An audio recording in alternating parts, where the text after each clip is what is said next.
Yeah,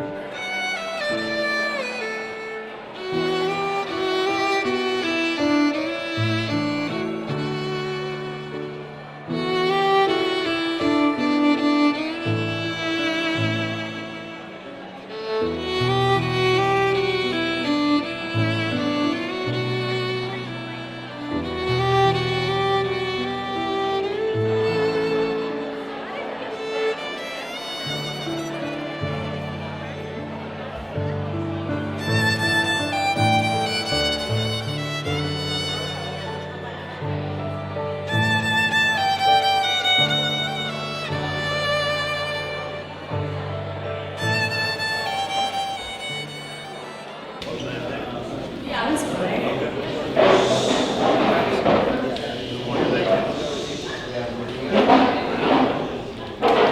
At first, I just want to say I'm so happy to be here. I'm happy to be back in Miami. It feels really good to be back here. I lived here for a few years before myself got married.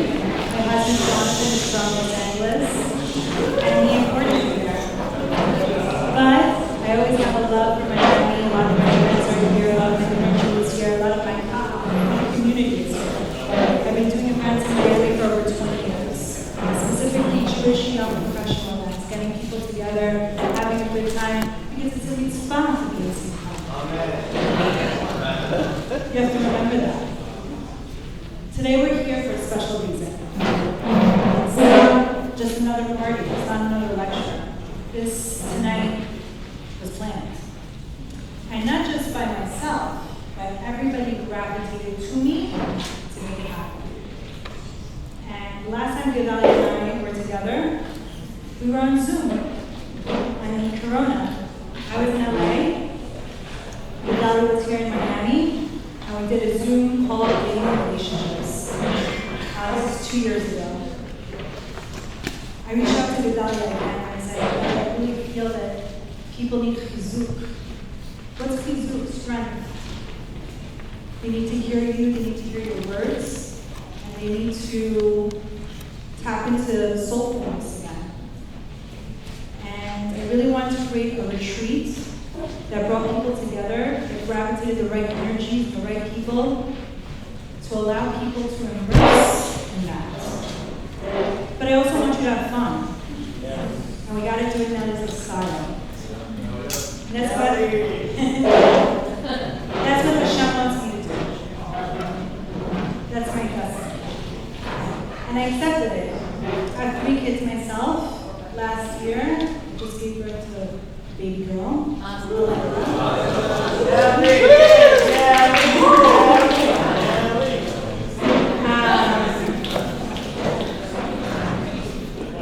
And Hashem didn't challenge me to stop doing what I'm doing, to stop fulfilling my purpose of bringing people together.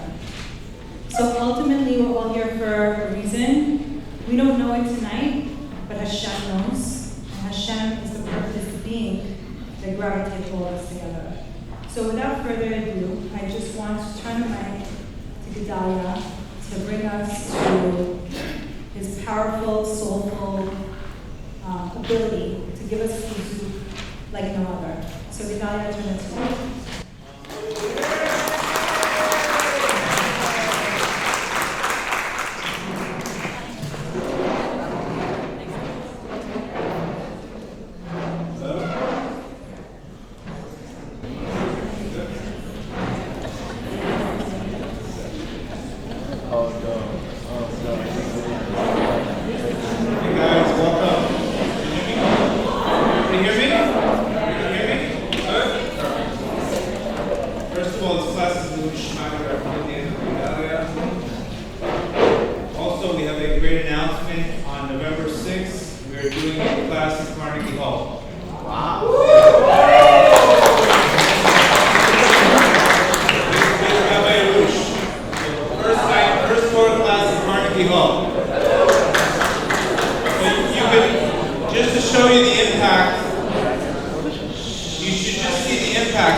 How many people are getting into classes? So try to go all in. all I can tell you is go all in. The stuff works. From now the stuff works. It's not my stuff. I'm just trying to make it change the language. I want you to just try to have an open heart today. If you feel resistance, it's probably telling you what you need to do. So it's okay that a good class is where people should walk outside a little body. Like you should sober up a little bit. You know, like, whoa. You can't be too happy all the time. You can be happy, but it's good to have a little bit where, oh my God, you know what? I need to take some action. Maybe I'm not doing that right. Because life, you're not going to get anything by chance. You're going to get it by change. And it's very, very important to understand that. So again, I'm very much into conversions. I like to see new singles at events. I want to see the same people. I'm very much into conversions. So sometimes my style is a little bit Moroccan, but don't take it personal. But my job is conversions. And just have it up. Maybe you guys never heard me before. I have a podcast, a pretty popular podcast. And all I'm doing is giving you the Scorpio version of what I would tell myself in your position. Okay? I guarantee you there is a formula to this. I know it sounds sometimes, I've been single so long, I've been doing this so long, I've been doing that. Get rid of the despair, get rid of it. You're just doing it the wrong way. That's a very, very important message. Don't think, oh, I was doing it, is it possible? That's all in your head. So I don't want you to, today, our job is not to just visualize yourself down the aisle, etc. I want you to visualize yourself doing the work to get you down the aisle. That's the difference. Too many of us are in La La Land, to be honest with you. We're in La La Land. You're not going to just visualize your marriage without doing the work. It's not going to happen. It's like me imagining, I'm writing a book now, me imagining a New York Times bestseller without writing the book. It's not going to happen. So I want you today to visualize what small things we can do to try to get more attraction and less chasing. Believe it or not, it's supposed to come to you. Yes, you're supposed to make an effort, no question. But I want you to treat it today more on a consciousness level. Whether you're religious, whether you're not religious, whether you're practicing or not, at the end of the day, energy is energy. Consciousness is consciousness. And this is why, later on in the class, I handed out a pamphlet, and I just want you to know the difference between infatuation and love. Okay? Between your roommate and your soulmate. We'll practice that later. But what some of us call love is really, really infatuation. So I know we've all had a couple of drinks, but we're going to sober up. And at the end of the day, we got to convert, right? It's all about converting. You guys are not here just to hang out. We imagine, right? Okay, so just understand that. I want you to know the difference. And it's the same thing in life. Nobody wants to buy from the pushy salesman. Do you agree? Yes. Why? Because he's desperate. This is not what we want. We want to get out of that with a proper consciousness. Very, very, very important to understand that. Do we have enough experience? I don't know. I think we've been doing classes for 6 years. I've gotten to get invitations pretty much daily. And people who do it, they get the work. But again, it takes work. It takes a lot of work. But I want you to visualize yourself tonight. Start the visualization. This is the holiday of Elul. We have to redeem the imagination. We have to visualize what we want, not what we don't want. This is what happens when we live in fear. We're pretty much focusing on what's not going to happen instead of what we want to happen. But in order to get that, we need to to visualize yourself doing the work. People hit targets, but they don't always hit deadlines, but they don't always hit these ambitious goals because they recognize, well, I tried, it's not working. So let's focus on small wins. We don't want to do anything drastic, but we want to try to get you guys to do small wins tonight. So that's the first thing. The imagination, your imagination is very powerful. It can work for you, or it can work against you. The minute fear begins, you're automatically going to focus on the worst case scenario. I had a class today by a quote by, I believe, Joseph Campbell, I forgot his name. But he said it very powerful. Joseph knew it. He said it very powerful. He said the reason why people are lonely is because they build walls instead of bridges. Very deep line. When we have fear, when we're not sure of ourselves, when we're walking around with unresolved stuff, unresolved relationships, what we do when things get really close, we put up a wall and we say, oh, not religious enough, not this enough, not that enough, not this enough, etc.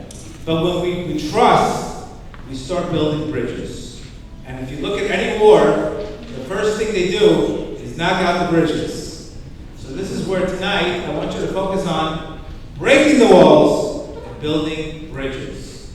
That's the difference when you start embracing trust. You're still embracing, I don't care how religious you are. If you live in fear, you live in fear. It doesn't mean because you're religious you're getting any results. What we need is faith and we need spirituality. Joy, that is real emunah. Because you can have religion but be judgmental and have no trust in God. Just provide. So what we want to really do is focus on what's happening in our life, what kind of resistance, how do we get the attraction to the better place. I'm going to give it to you very straight and very practical. Because it is practical. But it does require daily work. I'll tell you why. Because any of you that have been married, you're going to see, oh my God, this is a lot of work. Yes. Doesn't mean because you get married, that's it, it's finished. No. That's a whole different round two of that. That's round two.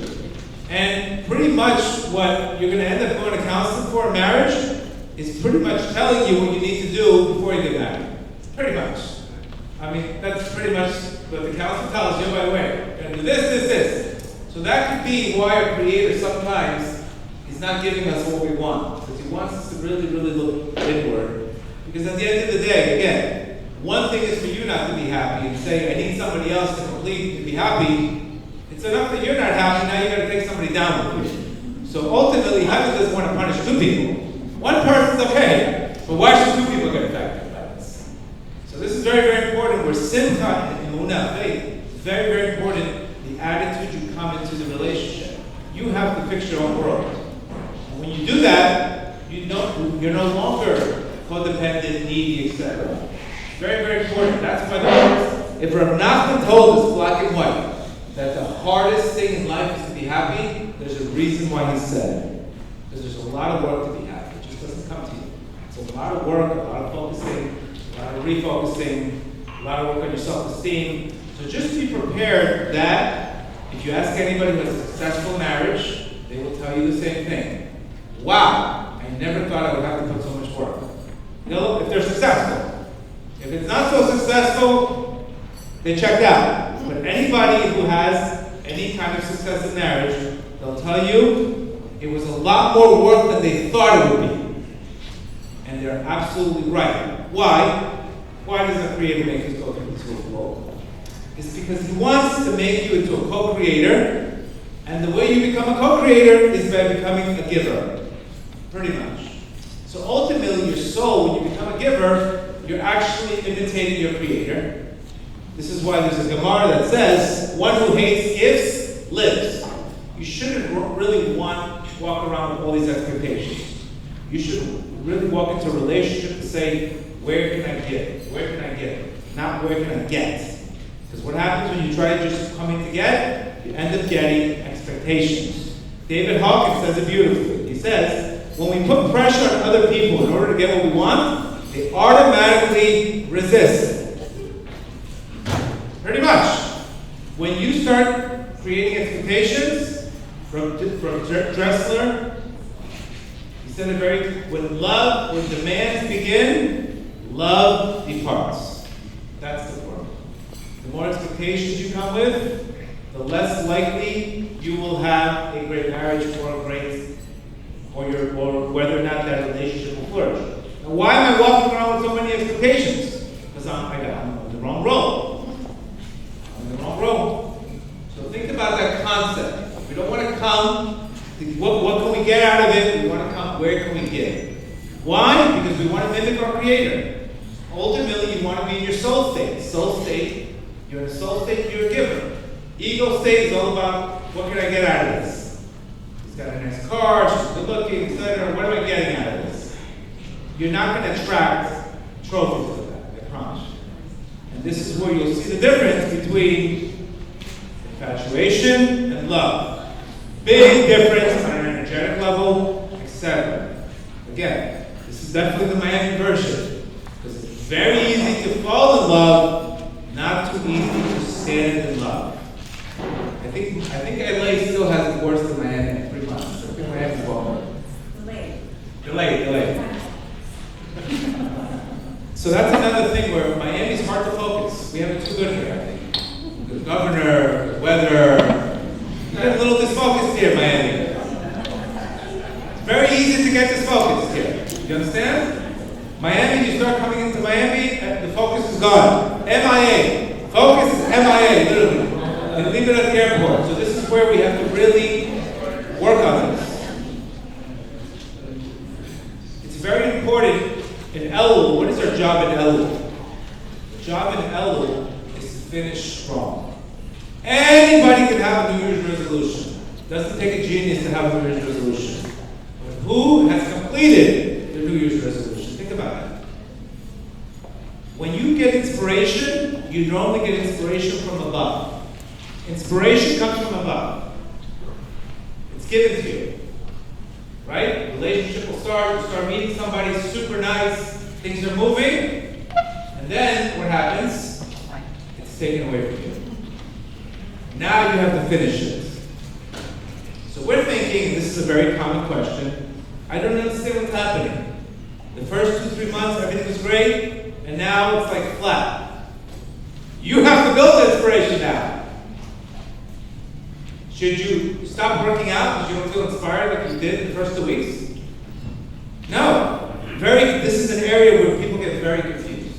If there's no drop in that level, that means, remember, God has to give you the green light at least again. Otherwise, you would never even go on the dates. But how are we so inspired in the beginning and then it flattens out? Why is that happening? Ever think about that? Why do so many people create New Year's resolutions, but at the end of the day, 5-10% finish them? Elul is about finishing strong. You're finishing strong. So this is where I need you to understand. It's okay if you're not seeing butterflies every single day. It's not realistic. That's not marriage. It's not realistic. So sometimes our expectations of, I need to feel it. No, you need to make it happen. Remember, the beginning is given to you by heaven. It's a PPO loan. PPE loan, that's it. It's a free loan. Everybody gets it. Everybody gets one. But now, I have to keep it going. And this is where I've seen major confusion. People start strong. I don't know, I'm not feeling it. Well, what are you supposed to feel? What are you supposed to feel? What are you supposed to feel? You have to make it work. You have to reignite the fire. Do you not think you're going to have to reignite the fire when you're married? Do you not think you're going to have to reignite the fire? Absolutely. How many romance books are about reigniting the fire? Every other book is about reigniting the fire. So your Creator's teaching you when you're single, it's okay. Don't expect consistent life. It's not possible. Shh. Don't expect consistent life. Because in order to get the rose in life, you have to deal with thorns. That's what the Zohar says. There's nothing you can do about it. So it's okay to get that contraction of light, but that's where opportunities are made. Opportunities are not made in light. Opportunities are made in contractions. This is where I've seen a pattern. Again, I am only here to review patterns. How could you start so strong and next thing you know it's over? Maybe there's a system in what you're expecting. Maybe you're expecting that this is the way it should always be. It's not true. Our Creator tells us very simple. You're either running or you're returning. And the reason why I'm trying to create such an audience, because I want people to be on the same page. Because if you're both on the same page and you have a bad date, doesn't mean the relationship's over. Okay, you have a little darkness. What do we do when we have darkness in life? we yearn to get the light back. What do you do when your relationship is off? You yearn to get the relationship back, to get that spark. But the second spark, to get the flow going, that is not from heaven. That is from the Lord. So this is where you hear this concept all the time. The hottest starts at the coldest ends. The hottest starts have the coldest ends. Just like you see a marathon, the guy's not running 100 miles per hour because he knows it's a marathon. He has to, little by little, contract the length. Contract the length. Very important concept. Because sometimes, again, we're not here to talk about the past. We're here to reflect on it. And sometimes people did have a perfect soulmate, perfect person. But they were too unrealistic, expecting that light to be on all the time without paying the electricity bill. It's not happening. I hate to tell you. It's a very important message to understand that. Finishing is up to you.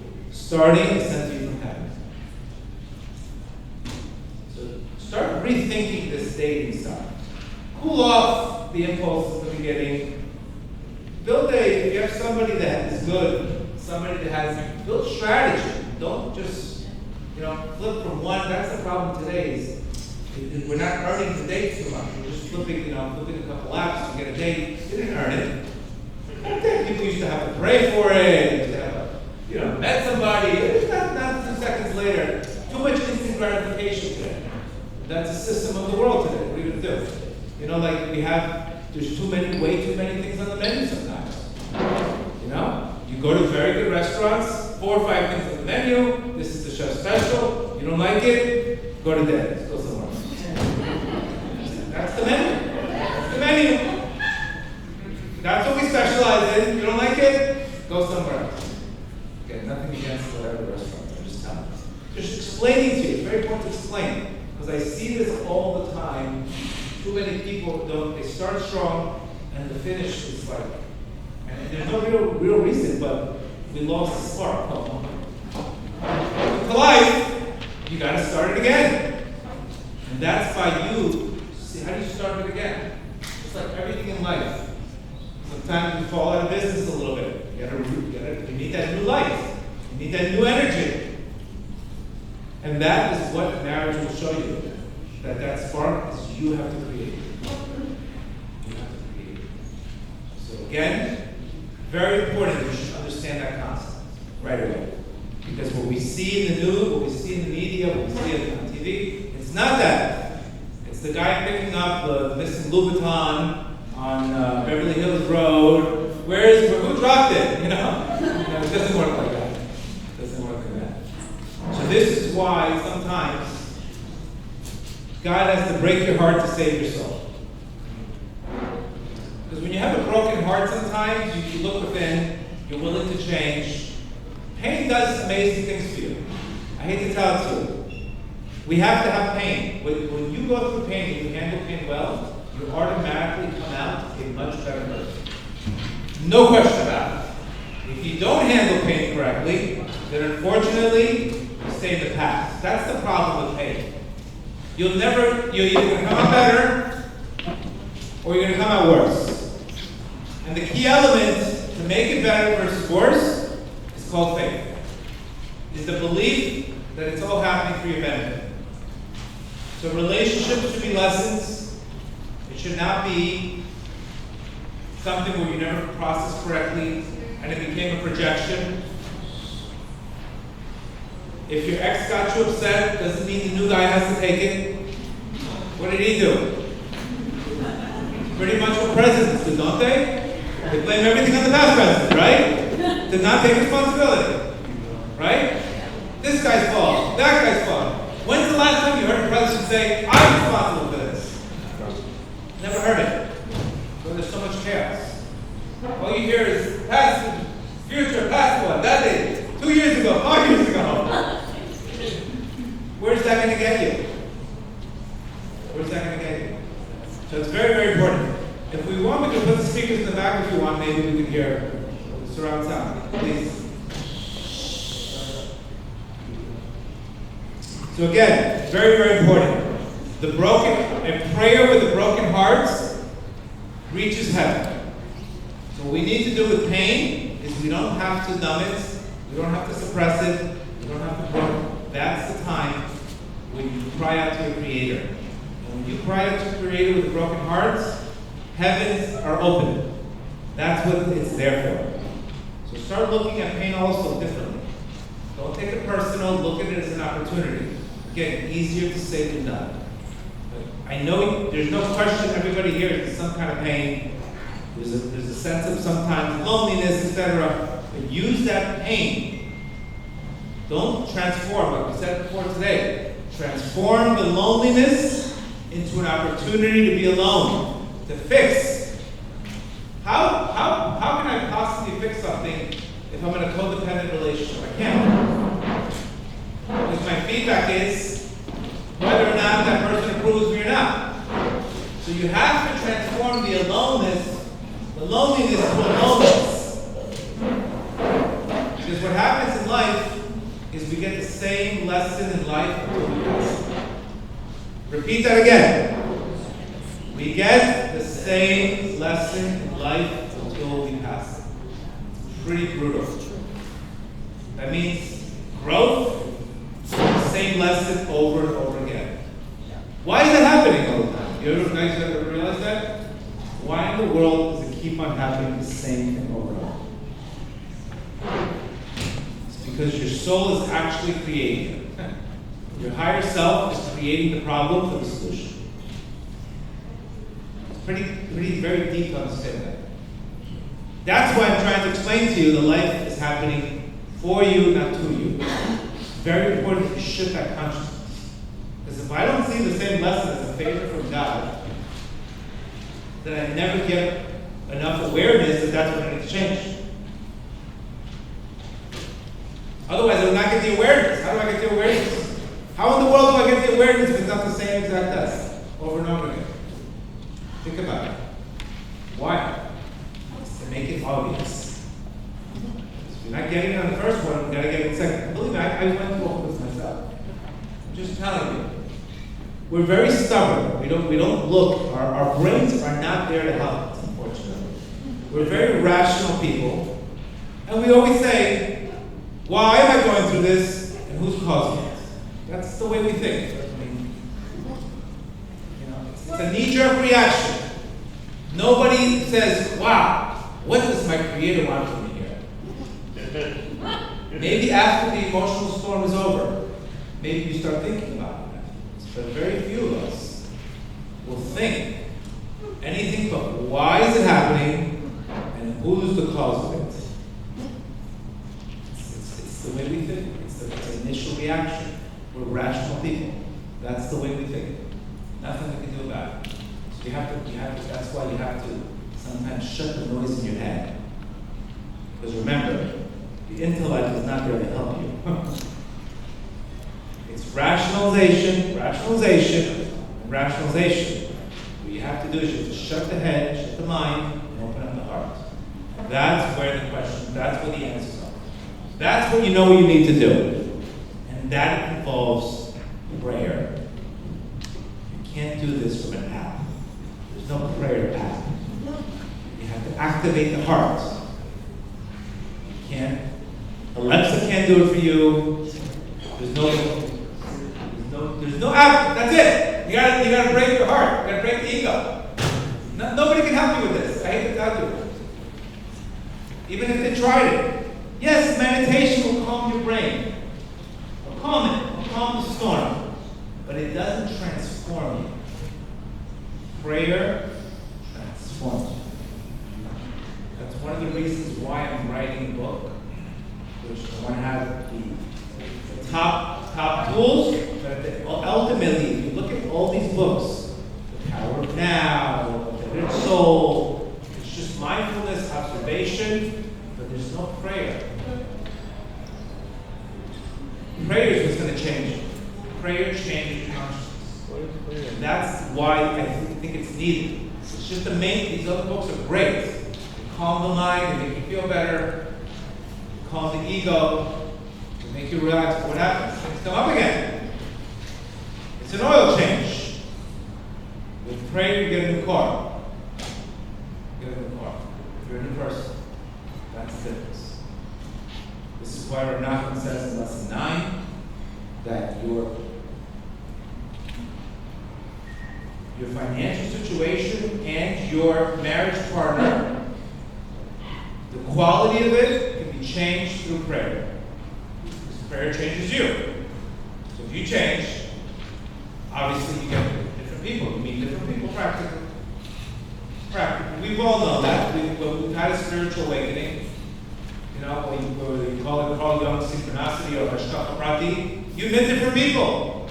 Right? We meet different people. Is it heaven sending me or is it energy? Whatever you want to call it. You meet different people. Bottom line. Hashkafa Prati said when you change, the world changes for you. But remember, when we don't change, what are we doing? The list of expectations go up and up and up. I think they did a study where they asked guys, what are you looking for in a girl? Guys, this is 3 things. She's nice, kind, she's attractive. Girls, 35 things. 35 things. So this is why I think that the new book that came out, The Surrendered Wife, is so popular. It's not saying surrender, just it's that you have to actually be nice and appreciate it. That's called surrender, because ultimately the whole thing's in control. And I've recommended that book a lot to people, where it basically teaches you whatever you're doing, it's not working. Guys are very simple. I hate to tell it to you. And I've said this 1,000 times. All you have to do is appreciate it. They want to win, they want to score. All you have to say is, I appreciate you, I'm grateful for you, and what do you think he wants to do tomorrow? Do it again. It's not rocket science. But if you're just telling him, you're not doing this for me, you're not doing this, the guy knows he has no way of winning. What is he going to do? He can't play the game. He's going to walk out. He's going to walk out. He says, whatever I do, I can't win. So what is the point of somebody who's not grateful giving them more flowers or buying them a nicer purse and not grateful? So what's the difference? So the guy says, I can't win here rationally. Bye-bye. It's not going to work for me. So you have to appreciate them through speech, through compliments, even if he doesn't deserve it. He still wants to win.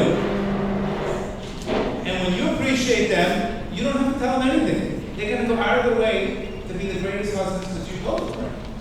But if you tell them what everything's wrong with them, where is the motive for them to win?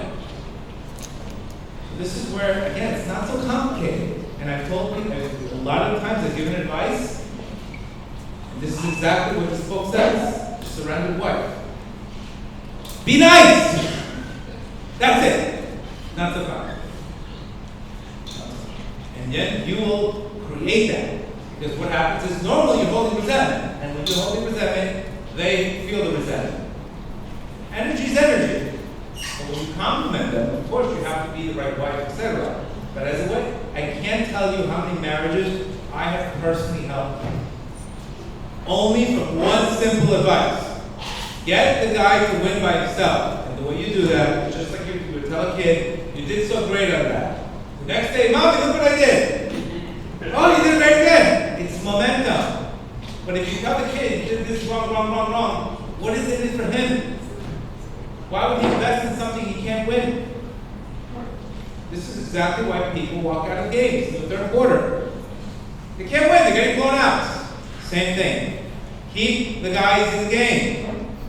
I mean, we're keeping it super straightforward here. You have to, girls need that appreciation. That's their Yetzer Hara. The Yetzer Hara is rooted in ease, in kavod, honor. And if they don't get respect, then sometimes they'll hold on to everything. So they have to let go and appreciate the 9 things that are going good and not focus on the one thing he did wrong. And if you emphasize on the one thing he did wrong and do not appreciate the 9 things, and then what does the guy say? Well, how about the 9 things I did right? Why are you focusing on the one? That's a big problem. That I've seen. So this is where, just because you're not feeling good doesn't mean it's your husband's fault or your date's fault. Go meditate, hug a tree, do something. But it can't be always, the husband cannot be the guy taking all mentally they can't handle it.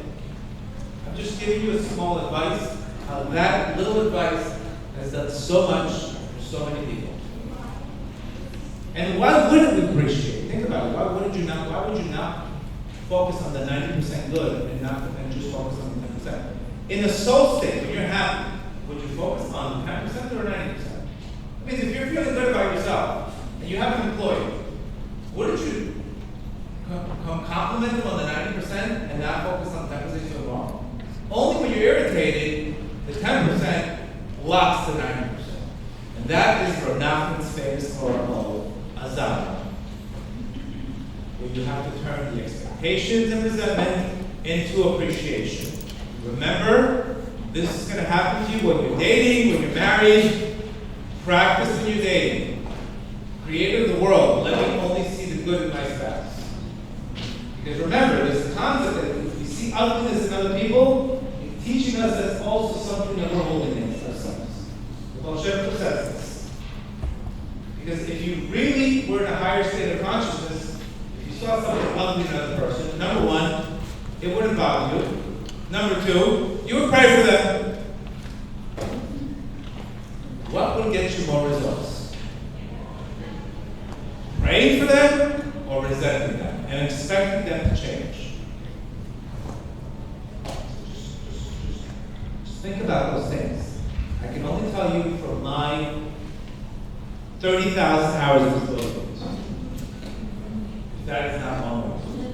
That is where you get everything. You get clarity. When you pray, you get clarity. You're like, what in the world was I thinking? I was actually trying to improve this relationship. I hope it's happened. What am I thinking about? Like, what were you expecting? What were you expecting? What were you expecting to solve a problem in an ego state? What in the world were you expecting? So prayer, oh, you're right. You flip the switch, appreciate them, and they change. That's what energy does. It's an unbelievable concept. And this is where Rav Nachman says that prayer removes your energy. So practically you have to understand.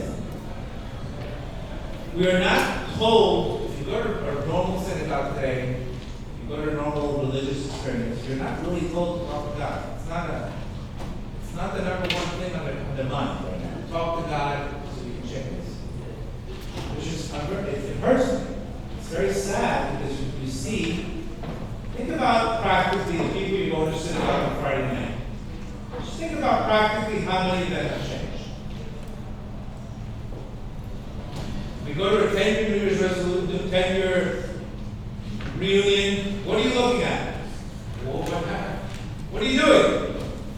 10 years. What are you doing about 10 years? So what bothers me is that this is not an emphasis so much. Chassidus teaches us that this is everything. Because you can't change. You cannot be a great person unless you pray for it.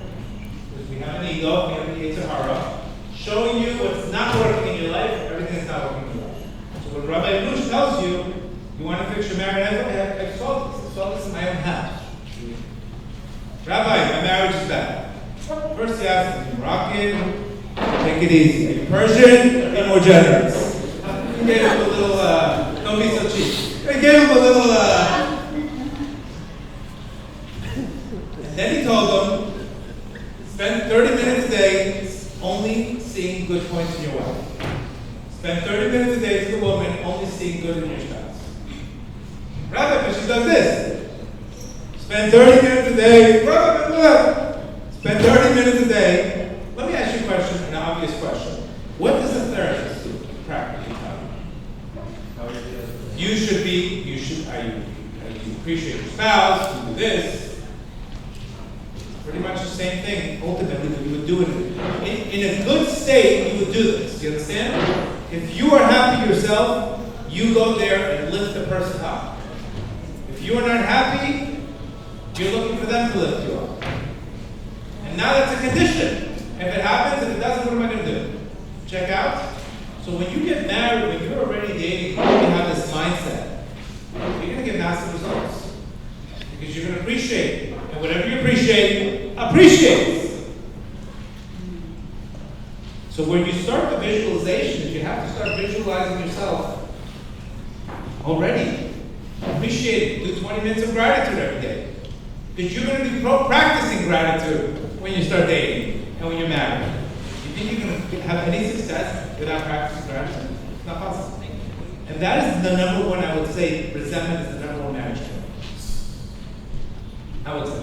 It's the number one issue where we don't like to deal with things. Not only do we not like to deal with things, but we don't even have a coping mechanism. We don't even have a mechanism to do it. We don't even have a prayer. There's no direction. There's no direction. And this is where David Hawkins, on an energetics level, says the exact same thing as Baal Shem Tov. We block receiving what we want from others by our expectations of resentment. It's amazing. You're actually blocking it. The salesman will never make the sale unless he leaves the customer alone and gives him space. The person pressuring you gotta get married tomorrow, there's no way you're committing to that person. Because people want what they can have, not what they could. So when they're under pressure, it actually pushes them away. This is where I'm not telling you, yes, time clock, I get it. But you fear, pushiness, all of this, you have to cancel these systems out completely. Completely. And then they're going to blame you, why did I marry you? You rushed me into it. You understand? You can't win it either way. Either way, you can't win anyway. I'm just trying to explain to you. You have to go into a relationship of trust. If that is not the main emotion, if that is not the consciousness, you're not going to get the results you want to get. You're going to get clinginess, possessiveness, jealousness, accusation, CSI Miami. Where are you? Where you been? Who are you talking to? Etc. Where's the last time you did? Give me a urine smell. All kinds of stuff. That's what it's going to look like. And we start when we don't trust ourselves and we don't believe we're worthy of receiving, we start putting that energy out there. I don't think it's going to work out. And who do you think picks up on that energy? The person. The other person picks up on that energy, and then they start having doubts. And now 2 people have doubts. Bye-bye. Just a matter of time. Having bitachon and trust in God is not just something, oh, it's nice to have, cute. It's cute to listen to a class of bitachon. It's your life. Because without that, you're going to just be stuck with fear. And I guarantee you that is the consciousness of the world. The majority of people are just living in survival, protection. They're not going into growth and power. They're not going into it. Number one, because they haven't prayed to get there. You need a lot of prayer to get there. And second, it's just our minds are there to protect us. So this is where you really, really need to understand this. I can't tell you. Once you have trust, then of course, if you want to be more spiritual, let's keep Shabbat, the person will trust you. You understand? Once you have the trust of the other person, it's much easier to now integrate more things into the match. But if you don't have that aspect, anything you're going to try to push, you're going to say, well, why are you forcing me to do this? How many times do we get this? Why are you forcing me to do this? Why are you forcing me to do this? Why are you forcing me into this? All the time. You think people are going to do something if they're forced? No way. Why? Because they said, well, if I do it one time, now I'm going to get stuck. So they pull away. So I'm just showing you from my own experience. This is like, without this concept of trust and appreciation, there's not, we can visualize ourselves going to another party, get another party. It's wonderful for visualization, but you're not going to get any results. You're only going to get results when you transform yourself. Is it daily work? Yes. But you will be so happy that you have a mechanism on how to change. It's an unbelievable thing where I can have a situation where I have presented the night before, I'll wake up, I'll let it go, I'll shift to appreciation, and then all of a sudden I'll see the relationship now go the right direction. I'm like, wow, I am the problem and I am the solution. What an unbelievable, and you feel free. You're no longer waiting on other people to feel nice or nothing. Because how can I expect that person to send that energy, I'm sending that energy. So this is where, again, we block when we want to receive, we actually block it by forcing people into it. Just the same way as our parents tell us, you have to go to shul, you have to do this. Where do I run to? You feel like you're forced, but if it's done with love, you don't have to tell them anything, they're going to copy you. They're going to copy you. If you look at this chart here, put it on your refrigerator. Yeah, this is to be taken with you. Correct. Fold it, put it in your purse, or take a picture of it. It's very, very important. When you are in a healthy relationship and there's trust, what happens? The focus is on the self. Instead of the ego, it's the spirit. Instead of the origin animal instinct, spiritual state. Your intention is not to make or get. It's to bond and enjoy. Your mind is, I have to get with this person, I have to, you're already in la la land already. It's already animalistic. That's not going to be one that's going to stand. So if you see desires, again, guys have their own issues. But the more we desire that area, the more people have nothing to do with you. This is why I spoke about the 40-day challenge, that you need to walk in there with spiritual. Women can feel exactly what you're watching, everything about you, they feel it. They feel everything. They feel it. As long as she has a little bit of tuning, she has 5 channels on her program, she can feel it. They feel the energy. So this is why when you change your relationship with God, He changes the relationship with people. And it's not because when you have 10, people are attracted to you. But when you have, unfortunately, if your intention is to make or get, they will see that and they will feel it.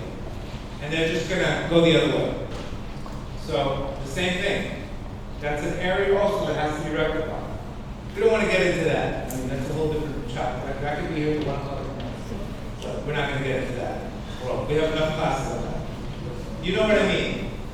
Pull off the impulses, heat up your vision.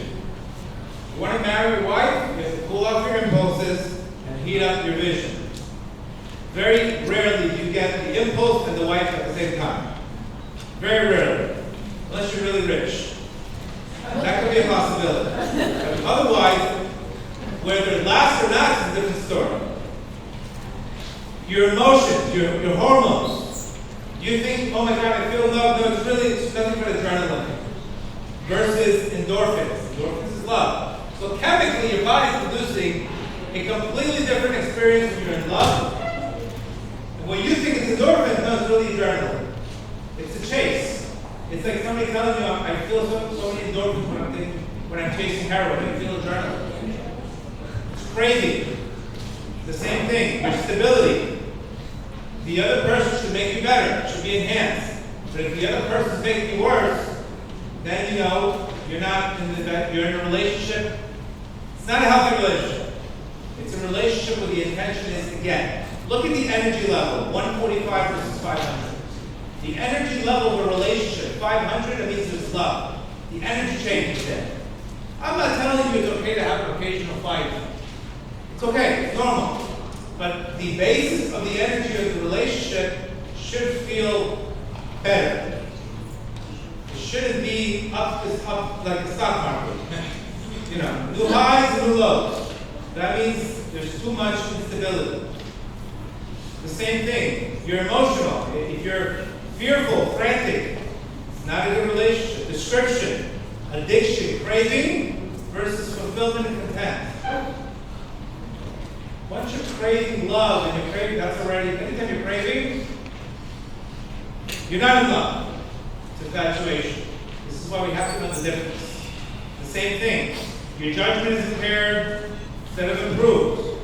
Your intention is to possess, capture, control, own, versus I want to be with that person.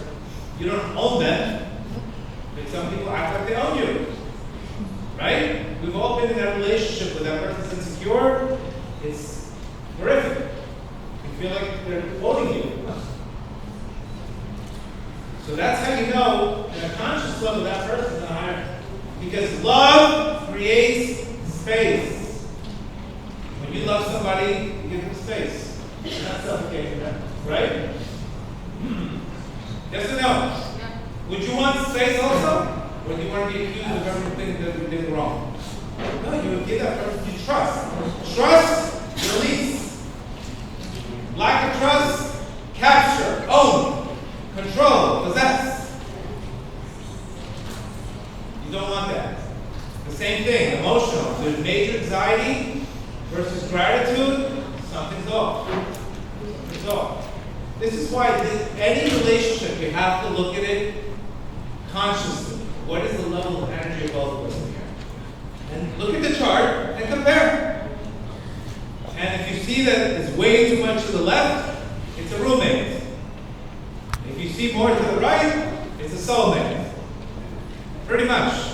That simple. That's how you know this is going to last. Before you invest a lot of energy into it, just see where you're fitting in. I thought this was amazing because it tells you black and white. Because when you're in love, you don't own people. It's a different relationship. You're not nervous. Okay, the Gemara says love has jealousy, but it's not where it's just the person just you own them without saying. So it's very, very important to understand that. So this is where look and ask the person if that person has not resolved past issues, what do you think you're gonna get? Same thing. How do you resolve past issues? Emunah and prayer. So as much as, I'm not into this Emunah thing, I'm not into this prayer thing, how in the world are you going to change? How in the world are you going to change? How in the world are you going to change? That's the question I have for you. How in the world are you going to change? You're not going to be able to. You're not going to be able to. You can read languages of books and love, romance. That's intellectual. You have to bring it down into your heart. Bring it down to your heart, then you are a changed person. Happiness is not a mind thing, it's a feeling. When I'm happy, I feel grateful. It's a feeling. I see everything around me. I'm grateful. Grateful for the smallest things.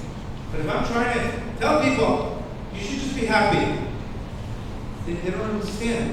How do you want to be happy? They don't understand what that is. They have not brought it down to the heart. Rabbi Nachman is exactly what he did.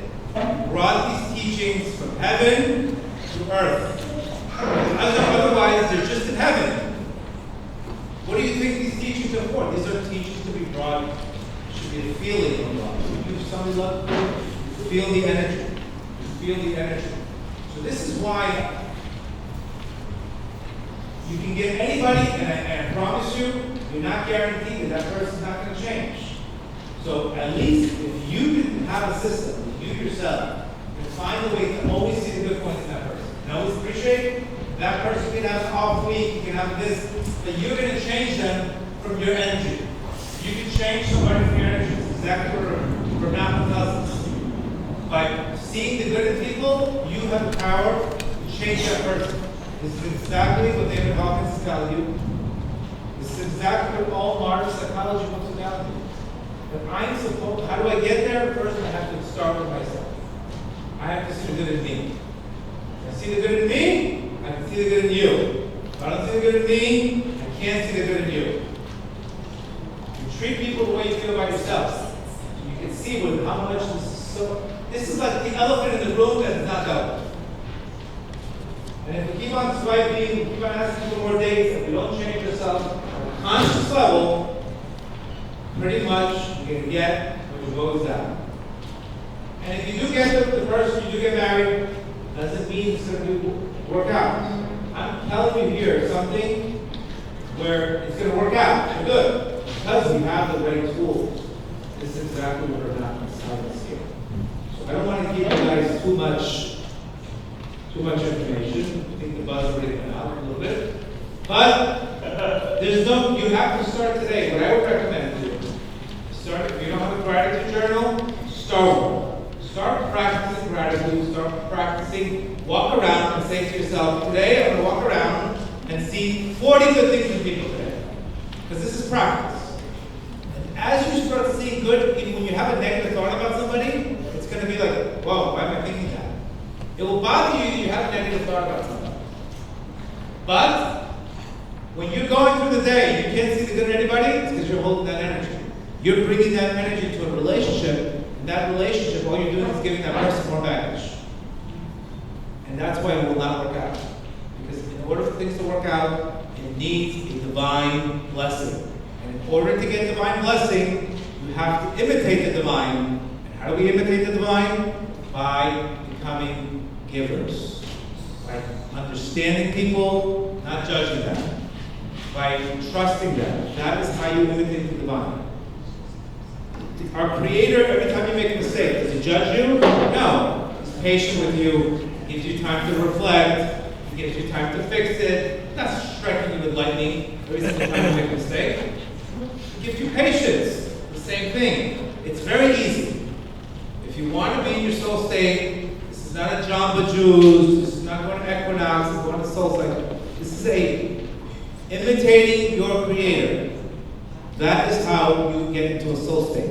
It's not a bumper sticker. It's working on yourself so you can be exactly like God and see only the good in people. And if there is something wrong, you go there, you pray for them, you reflect, and that is, when you do this, you're a different person. Everything will flourish. But when we don't do this, we think the situation is rationally, it's debatable. There's no girls in Miami, there's no guys, I mean, if you tell me this, it's like you're wasting both of our times. To be honest with you. Why am I not attracted? Why am I so stingy with my appreciation? Why are you so stingy? Give it out. Stop being stingy. Give it out. And you're going to get what you give. We get less than we give. I can only tell you this from deep, deep prayer. I was not taught this, but I recognize my own mistakes. Why do I take days that have better days than others? Very simple. Those days I appreciate it. Those days that strong days.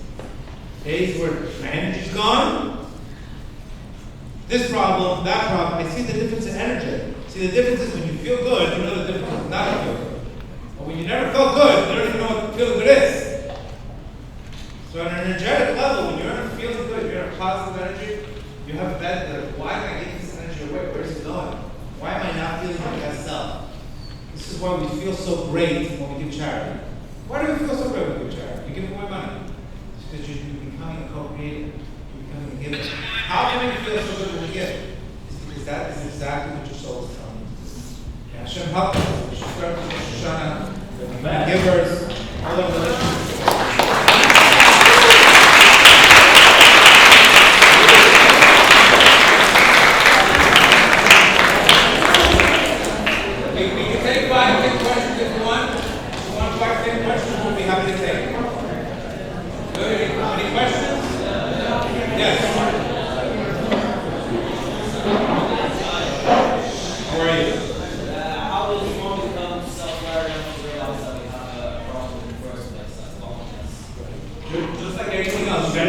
how do you recognize you have no inventory in your store?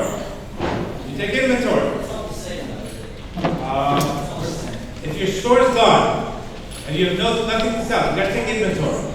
Our job every day is to reflect the same patterns that are constantly happening. Your job is to do mishpat. In Hebrew it's called mishpat. Part of doing is what they do. The second part is doing accounting. Reflecting on how you treated people, reflecting on how you spoke to people, because you're a human being. You can't change something you're not aware of. So that is actually part of, it's called Cheshbon Nefesh. This is what we do on Yom Kippur. What Rav Nachman says, advises us to do it every day. When you're reflecting on exactly, just the same way as a football player, the next day they watch game film. Game's over. What do you watch a game film for? Because you have to reflect on what went wrong to change it. Did I answer? Still not clear? No. Prayer and stopping, creating a certain amount of time during your day to reflect. It's called mishpat. To reflect on what went wrong yesterday. That is part of Yom Kippur, by the way. Yom Kippur is all about cleaning up the inventory. If you're in recovery, one of the steps is taking a daily inventory. Taking an inventory to see how you treated people. Because remember, we're going to have rough days. But if you don't get the data, how can you change? So part of my responsibility, part of my morning ritual is that second step. Reflecting on what needs to be given. Why is my relationship like this? I don't know, too much resentment. I'm holding the negativity in. I have an expectation. I'm not telling you, listen, I'm a Scorpio. So already I'm super emotional, super intense as it is. So if I don't do this, I can't function. So for me, it's not a matter of, oh, it's nice to do it. I don't do this. Forget it. It's not a matter of functioning. I can't function, period. So if you're emotional, such a Pisces, Cancer, Scorpio, this is something you have to do. Because otherwise you take in this energy much more than another person. Yes? Gemini or Pushlet? Gemini, we don't want to do a whole horoscope, but in general you need to ground yourself. Go into depth. Don't just jump from one thing to another. Got it? Geminis, they just jump from one thing to another. They have a lot of great salesmen, but they can't go into depth. Yes. Or unfortunately, my name. Go ahead.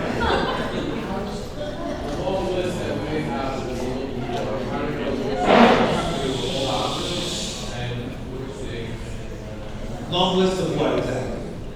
We're all looking for something in Harvard. Okay. Whole long list.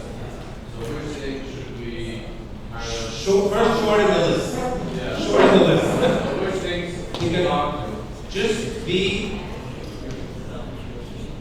The more you sometimes your list is something that cannot be good for you. So sometimes in heaven they don't give it to you because that could be not good for you. Heaven gives you what you would be most likely to grow in that relationship. What kind of wife would give you the most growth in the relationship? So you should ask, change that list. Obviously you have to have attraction, you have to be attractive, etc. But where can that person really make me flourish? That should be the number one on the list. I want somebody that can help me grow. That should be number one. That should be number like 35. Because ultimately, you're going to get blessed if you go in there with giving, not taking. See, when I come with a laundry list of all the things that I'm getting, and I keep on buying, see, well, you don't have all the lists. These are my expectations. Who says that's what you need in heaven? That's not, maybe we watch too many movies when we're watching, that's all in our head. That's not coming from the heart. Which things You pray for it. You pray of what you think you need to grow in your life.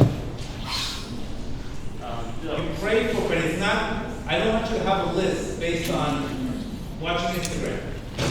That is not realistic. It's fake. Because at the end of the day, you're not going to get what prayer.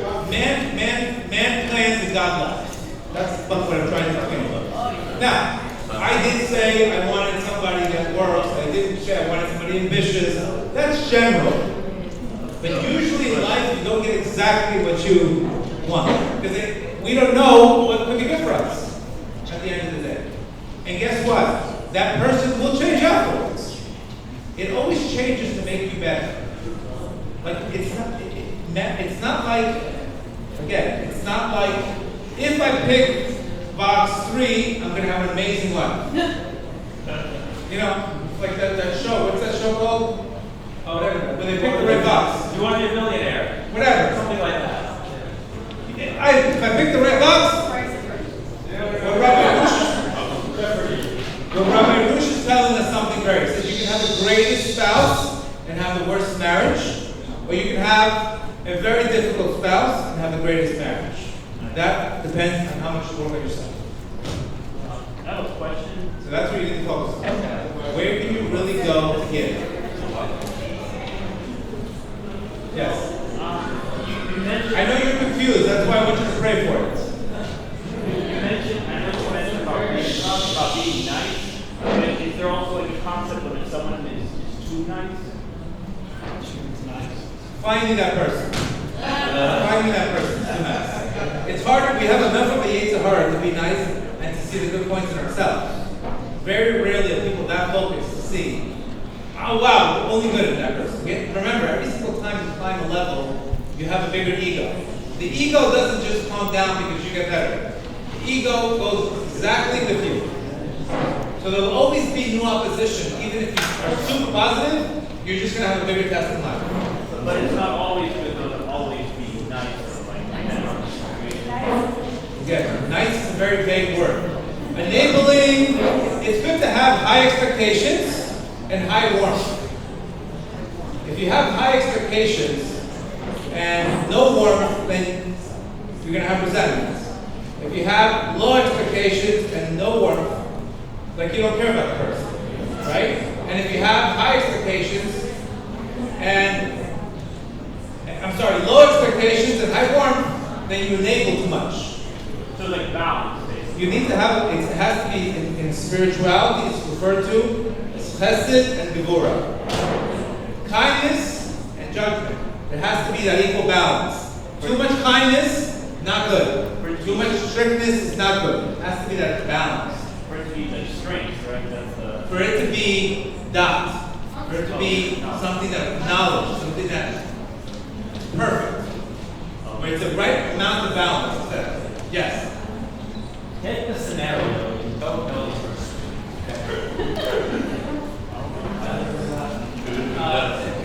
Can you start the conversation with a deep starter? Like, is that a good idea or is it better just Everybody's different. what is your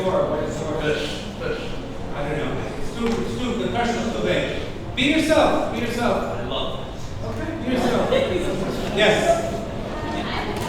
Sure. So I'm really resonated with what you shared about getting into a relationship. There's a huge spark that, like, from God and inspiration. And then once you're in it, it becomes hard. And so I'm curious if you can give, for both men and women, like exercise. Like, what would I as a woman do if I want to re-inspire the man I'm with? Okay. Back to me in a way that doesn't feel masculine. Okay. Because like my go-to would be like show up and say, love you, Right. back to me. Sure, But I know sure. that that doesn't feel authentic to like how I am as a woman. Okay, perfect. First, there's issues that could cause, you can have two people that have good intentions, but if they get way too physical, that will screw up everything. Okay. Because, so that's pretty much, so that's pretty much it. I wanted to say it in a nice way. Basically, what happens is when you get too physical, you don't really know the person. It's just too many hormones, too much adrenaline. So that's the first time. You have to get to know the person. So I said it very diplomatically, read between the lines. That anything that's fast could avoid. You remember, you're starting too fast. So automatically, how do you maintain that? Can't maintain that. So this is where you want delayed gratification. Working on, remember, this is a partner for good. This is not just some fling. This is why, again, this is why our sages tell us when you do get married, nida. Why do we keep nida? Because nida really reignites the spark. They knew what they were talking about. They knew if you take 2 weeks off, you're going to go back into that marriage like a brand new spark. Our sages knew, but if you have too much relations, there's no more spark. You can't maintain that. So this is where our sages, I know sometimes we look at it like, what do you need that? Are you crazy?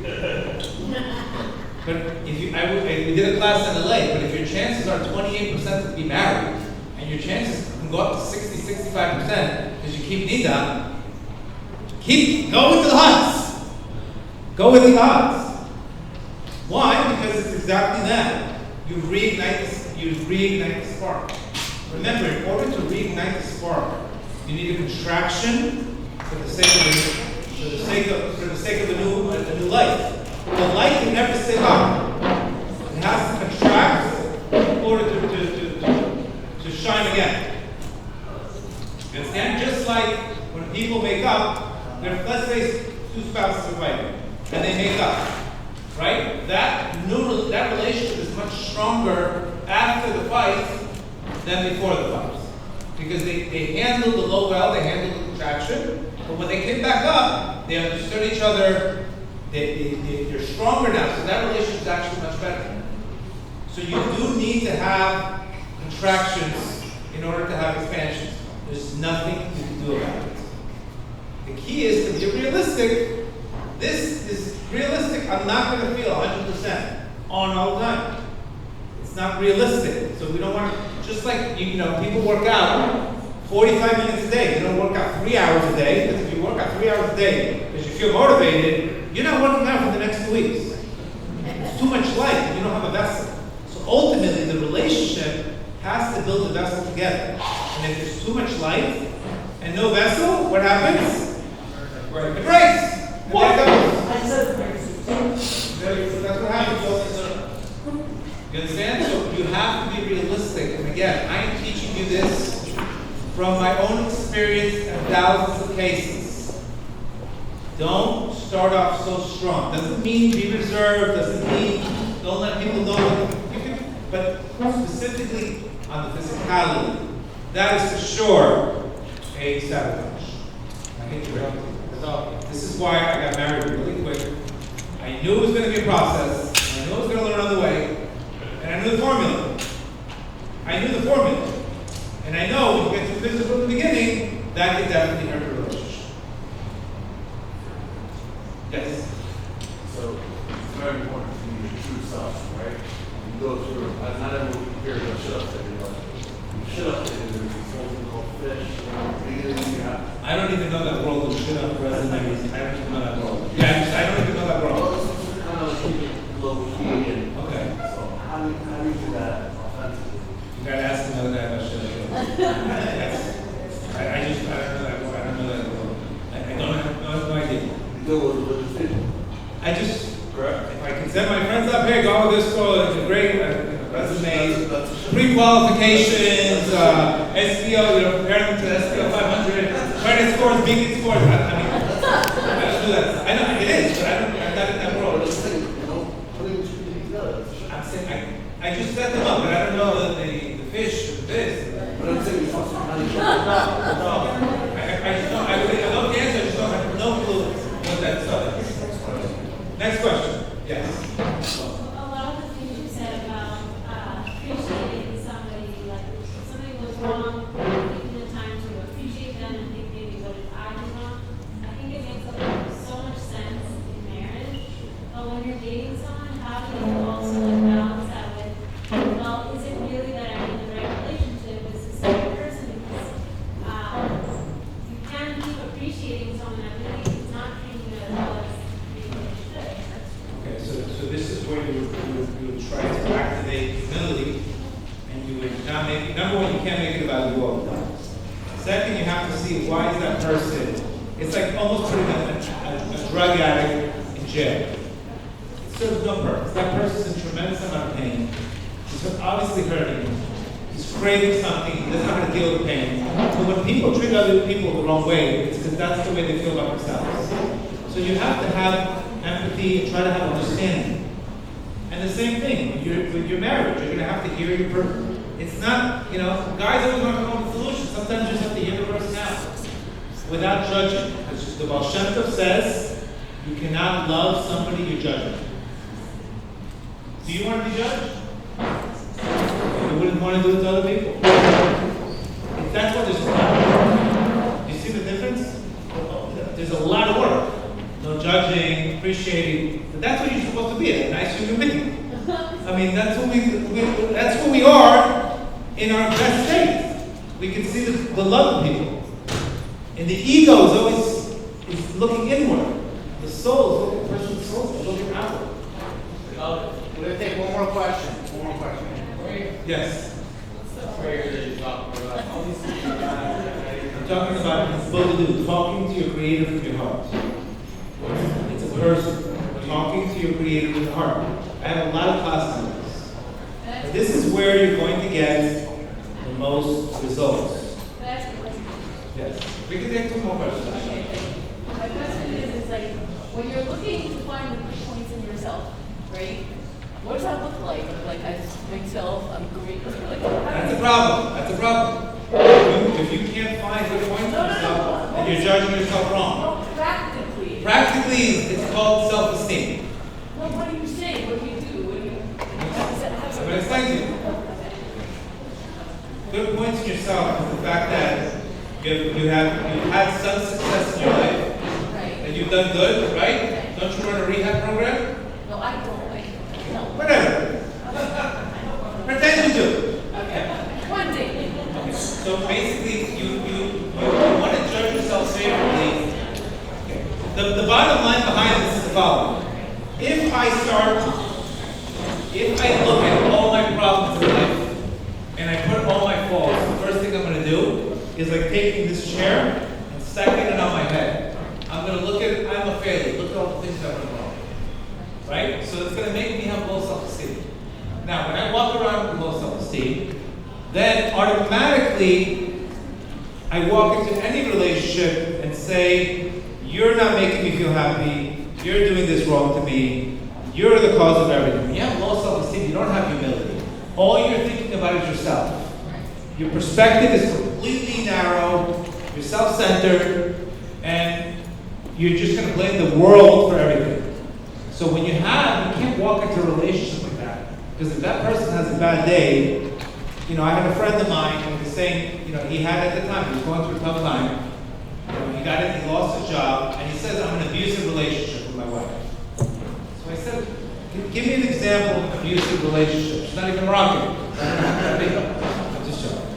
So he says, well, she calls me lazy. Did she tell you she's lazy? No. Okay. So what did she do? She told me to take out the garbage. So I said, who else is going to take out the garbage? She told me to put the toilet seat down. Well, who else is going to do it? Amazon? Who's going to do it? So this person, because he felt like a grasshopper, he says, look, you're going to call me a grasshopper. So when you walk around with low self-esteem, it's just going to make every relationship a disaster. Because not only will you not see the good in other people, but you can't see the good in yourself. And then there's no way it's going to work because you're going to always say it's all centered around you. When you walk around with humility, which is the opposite of low self-esteem, not everything's about you. So if your spouse has a bad day, if something goes wrong, you're not automatically going to say it has to do with me. It has to do with, okay, we made a mistake, we'll fix it. It's not self-centered. After low self-esteem comes depression, other horrific things. And you cannot have low self-esteem. Why? Because you have a portion of your divine inside of you. So if you're made with greatness, you can't act like a piece of garbage. And because of life, what it did, we think every family personal, we walk around with this. I shouldn't help you again. It's so important to do. All right, guys?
Yo no sé por qué este sufrido amor me causó dolor. Pobre corazón, ay, de nada vale esa vida que he vivido, que con las mujeres nunca se sabe. Ay, la que me mama, que lo parece algunas veces, y la que mama no.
la única forma de vivir contigo. Ese camino ninguno lo sabe, la única forma de ser una casa en el aire. Ay, que no te moleste nadie. Una casa muy afuera, el tipo que estaba ahí se colocó dos fuera. Una señora rico, ayúdeme jovencito. El tipo se la acercó y le dijo que lo oído, que yo no soy un bomberito, un bomberito, un bomberito, que yo no soy un bomberito, bomberito, bomberito.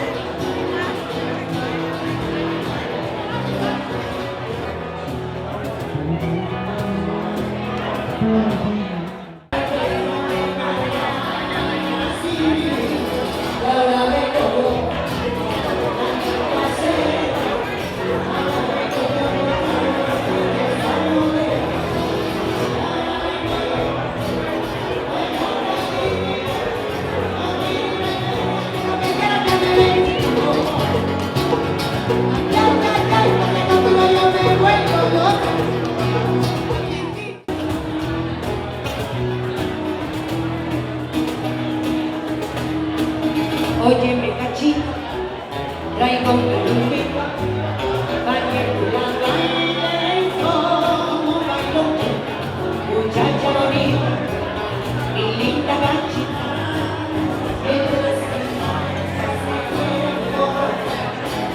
se divierta, se cantó, y se alegra y mate, y se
de mí te has olvidado. Sin embargo yo todavía, por eso aún estoy. Nada extraño, sea como ayer, y nunca más dejamos. Probablemente estoy pidiendo demasiado, de mi olvidada fe, que habíamos terminado, que nunca.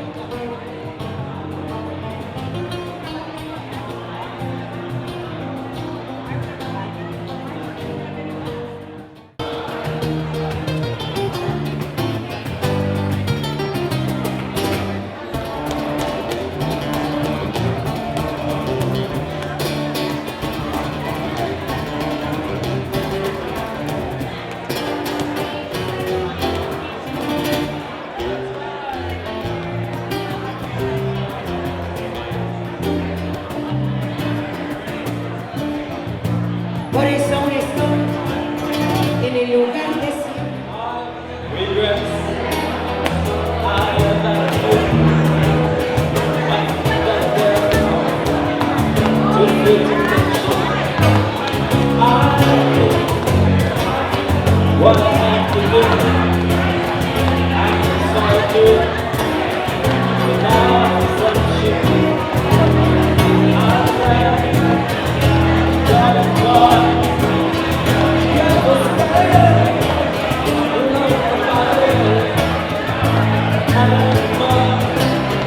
Much stronger.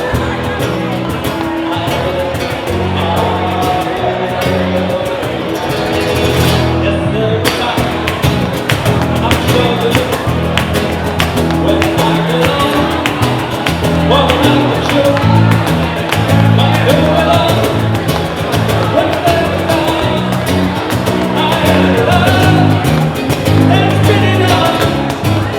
I faced it all. Nothing's done. Didn't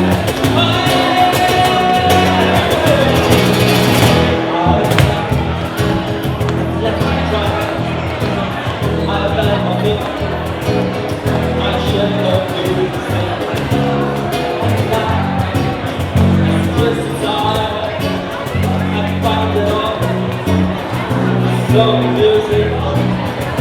To me, after all that, I still shine.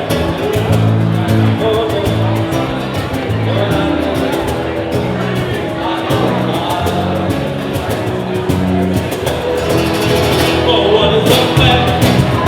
What have you done? You're not still, and you're not. To say the name, ain't truly real. And not the one, I wanna live. And I can feel, I love, and my love. When no way to show, I just love.